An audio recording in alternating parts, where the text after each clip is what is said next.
હળવદના નવા ઘનશ્યામગઢ ગામે ભાજપના પ્રવેશબંધીના બેનર લાગ્યા. બનાવની જાણવા મળતી વિગતો મુજબ મોરબી જિલ્લામાં ખાનગી કંપનીના વીજપોલ માટેના વળતર મુદ્દે ખેડૂતોની લડતને હવે રાજકીય રંગ મળતો જોવા મળી રહ્યો છે. હળવદ તાલુકાના નવા ઘનશ્યામગઢ ગામે પૂર્વ મંત્રી અને પૂર્વ પ્રદેશ ભાજપ ઉપાધ્યક્ષ જયંતિ કવાડિયાના વતન ગામમાં ભાજપના ઉમેદવારને પ્રવેશબંધીના બેનરો લગાવવામાં આવ્યા છે. ખાનગી કંપની દ્વારા વીજપોલ ઊભા કરવામાં આવતા ખેડૂતોને યોગ્ય વળતર આપવાની માંગ સાથે ચાલી રહેલા આંદોલનને સમર્થન આપવા માટે ગ્રામજનો દ્વારા બેનર લગાવવામાં આવ્યા છે. બેનરોમાં આગામી 2027ની વિધાનસભા ચૂંટણી દરમિયાન ભાજપના ઉમેદવારને ગામમાં પ્રવેશ ન આપવા અંગે ચીમકી આપવામાં આવી છે.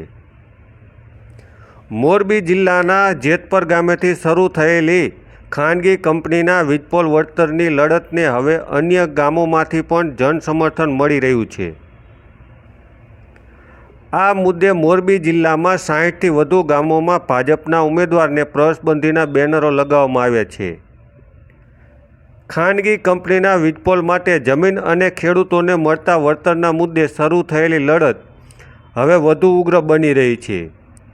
આગામી વિધાનસભા ચૂંટણી પહેલાં આ મુદ્દો રાજકીય રીતે પણ અસરકારક બની શકે તેવી સ્થિતિ વચ્ચે ગ્રામ્ય વિસ્તારોમાં લગાવવામાં આવેલા પ્રવેશબંધીના બેનરો હવે ચર્ચાનું કેન્દ્ર બન્યા છે.